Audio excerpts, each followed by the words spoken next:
Investment in securities are subject to market risk. Please carry out your due diligence and read all the related documents carefully before investing. Channel को subscribe करना ना भूलें और हमारे ताज़ा video सबसे पहले देखने के लिए बेल आइकन को दबाएं। अब बात करते हैं हम फ्यूचर एंड ऑप्शन यानी डेरिवेटिव इनकम की। तो फ्यूचर एंड ऑप्शन की जो इनकम होती है ना, इसे हम बिजनेस इनकम मानते हैं। अब मजे की बात यह है कि जो बिजनेस इनकम है ना, इसको आप बचा सकते हैं, यानी यहां पर बहुत बड़ा टैक्स आप सेव करते हैं। कैसे करते हैं उसे ध्यान से समझिएगा। देखिए, आप बहुत सारे टैक्सेस देते हैं, जैसे आप जीएसटी देते हैं, आप एसटीटी देते हैं, आप टर्नओवर चार्ज देते हैं, स्टैम्प ड्यूटी देते हैं, ब्रोकरेज देते हैं, ठीक है। फिर आपके मोबाइल का खर्चा है, आपके यूटिलिटी बिल हैं, आपके ऑफिस का किराया है, किसी पर्टिकुलर इंसान की सैलरी है। ये सभी चीजें आप अपनी इनकम में क्लेम कर सकते हैं, ठीक है। तो कहने का मतलब ये है कि जो एफएनओ में होने वाली इनकम है, ये एक ऐसी इनकम होती है जिसको आप अपने खर्चों के साथ सेट ऑफ कर सकते हैं, ठीक है। ये ध्यान में रखिएगा। अब कोई पर्टिकुलर क्वेश्चन तो मैं अब जैसे इसका एक तरीका बताता हूं। मान लेते हैं आपके घर में कोई नॉन वर्किंग इंसान है, पर वो 18 साल से ऊपर का है ना। तो आप क्या कर सकते हैं, आप उसकी 1 लाख रुपए सैलरी अपने अकाउंट में से ट्रांसफर कर सकते हैं, ठीक है। अब 12 लाख रुपए उसकी भी टैक्स क्या हो गई, फ्री हो गई। आपने मान लीजिए 40 लाख रुपए का प्रॉफिट किया। अब 40 लाख में मान लेते हैं 5 लाख रुपए ब्रोकरेज हो गई, 5 लाख रुपए खर्चा हो गया और 5 लाख रुपए यूटिलिटी, इसका किराया विराया हो गया और 12 लाख रुपए ये हो गया। मोटा मोटा ही आपने 27-28 लाख रुपए का खर्चा दिखा दिया। उसके बाद 12 लाख रुपए आपका बचा। देखिए, वारंट बेसिकली ना ऐसे ऑप्शंस होते हैं जो इन्वेस्टर को ये ऑप्शन देते हैं कि आप मैच्योरिटी के बाद अपना पैसा या तो कन्वर्ट करा लीजिए इक्विटी शेयर में या अपना पैसा वापस ले लीजिए। इसीलिए जो वारंट होते हैं एक ऐसे ऑप्शन माने जाते हैं जो 2 तरीके से लॉन्च किए जा सकते हैं। एक नॉन कन्वर्टेबल, जिसे कन्वर्ट नहीं किया जा सकता, और एक कन्वर्टेबल, जिसे कन्वर्ट किया जा सकता है इक्विटी शेयर में। तो वारंट बेसिकली लॉन्ग टर्म के लिए कंपनी को जब पैसे की जरूरत होती है तब इसे इशू करती है, ठीक है। तो उसे हम कहते हैं वारंट।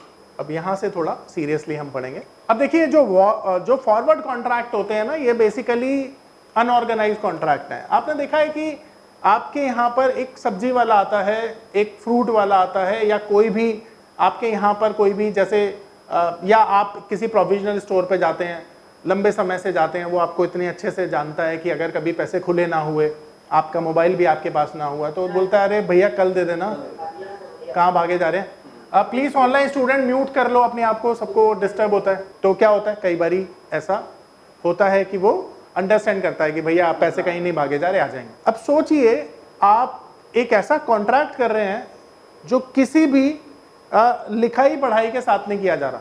नमस्कार दोस्तों, क्या आप स्टॉक मार्केट में शुरुआत करने का सोच रहे हैं और क्या आपको यह समझ में नहीं आ रहा है कि आपकी शुरुआत कहां से होनी चाहिए?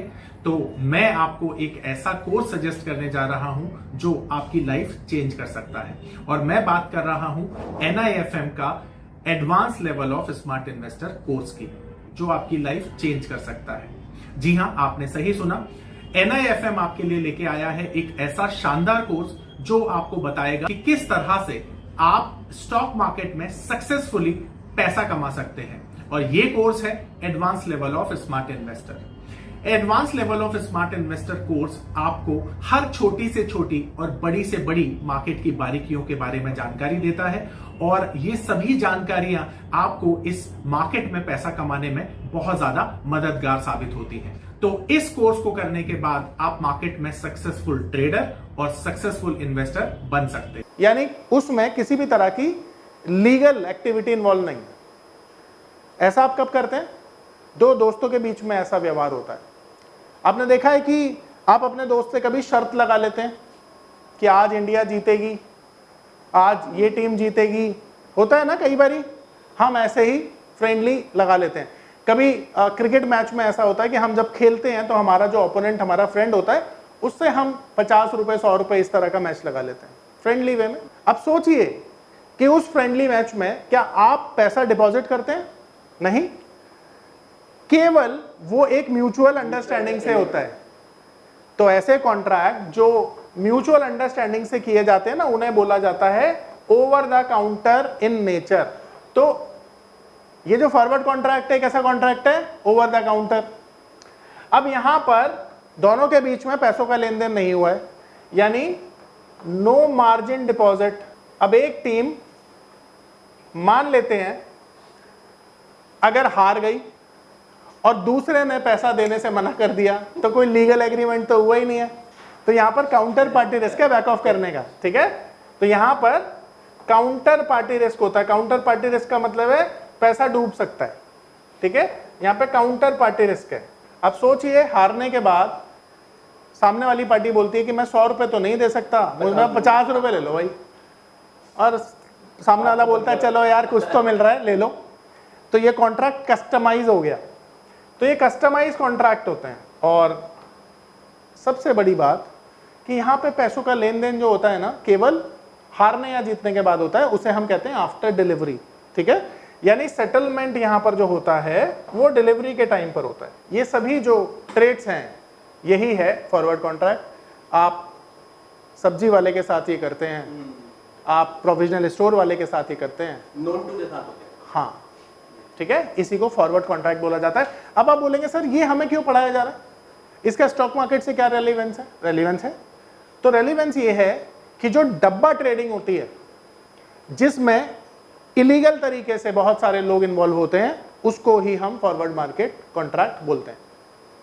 कई बारी गांव देहात में आपने देखा होगा कि जब किसान की फसल हार्वेस्टिंग पर होती है तो हार्वेस्टिंग से पहले बहुत सारे वेंडर आकर कॉन्ट्रैक्ट कर लेते हैं कि भैया तुम्हारी ये फसल हमारी हुई, तो वो भी फॉरवर्ड कॉन्ट्रैक्ट का एक एग्जांपल है, ठीक है, जो वर्बल कमिटमेंट पे चलता है। तो ऐसे बहुत सारे कॉन्ट्रैक्ट हम डेली लाइफ में करते हैं, ठीक है।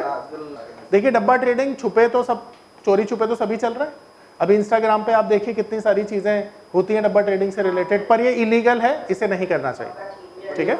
अभी बताते हैं, फ्यूचर तो लीगल कॉन्ट्रैक्ट है। अब फ्यूचर के बारे में पढ़ रहे हैं। अब देखिए फ्यूचर कॉन्ट्रैक्ट ना एक और, ये पावर ऑफ नंबर थ्योरी इतनी बेहतरीन थ्योरी है कि इसे करने के बाद आप एक अलग अनुभव करेंगे और आपको लगेगा कि शायद इसी चीज की आपको तलाश थी। बहुत सालों की ट्रेडिंग के बाद, इन्वेस्टिंग के बाद आपको शायद ऐसे प्रोडक्ट की जरूरत थी जो मार्केट में आपको वो कॉन्फिडेंस दे पाए, जिस कॉन्फिडेंस के साथ आप रोज पैसा कमा पाए और जितना आप चाहें उतना पैसा कमा पाए। तो हमारी ये जो पावर ऑफ नंबर थ्योरी है ये आपको आपकी सभी इच्छाओं को पूरा करने के लिए है। और आप देखेंगे कि इस थ्योरी को करने के बाद जो आपका कॉन्फिडेंस है, आपकी जो एक्यूरेसी है, आपकी जो क्षमताएं हैं मार्केट से पैसा कमाने की, वो बहुत ज्यादा बढ़ जाएंगी। और आप देखेंगे कि जो आपने आज से पहले अनुभव नहीं किया था अपनी ट्रेडिंग के दौरान या इन्वेस्टमेंट के दौरान, आप इतना बेहतर अनुभव करेंगे इस कोर्स को करने के बाद। अब देखो फ्यूचर कॉन्ट्रैक्ट ना एक ऐसा कॉन्ट्रैक्ट होता है जो ऑर्गेनाइज कॉन्ट्रैक्ट है, ठीक है। ये ऑर्गेनाइज कॉन्ट्रैक्ट है।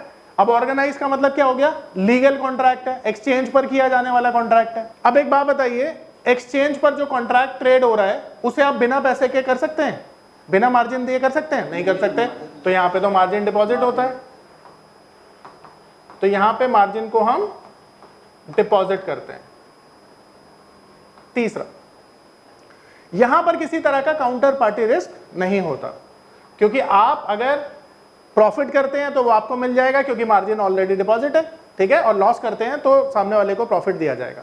तो नो काउंटर पार्टी रिस्क। अब देखिए यहां पर हारने के बाद आप ये नहीं बोलेंगे ना कि मैं 10,000 रुपए हारा 5,000 ले लो, क्योंकि वो 10,000 ही पूरे दिए जाएंगे। तो ये स्टैंडर्ड कॉन्ट्रैक्ट होते हैं, इनमें चेंज नहीं किया जा सकता।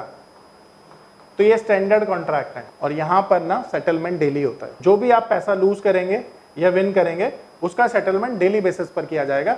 और ये कॉन्ट्रैक्ट हमारे स्टॉक एक्सचेंज पे किया जाने वाला कॉन्ट्रैक्ट है और ये लीगल कॉन्ट्रैक्ट है। तो आपका पैसा डेबिट हो जाएगा। अभी मैं आगे इन सारी चीजों के बारे में बताऊंगा आपको अब इसके बाद, है ना। अब यहां तक किसी का कोई सवाल है तो प्लीज पूछिए।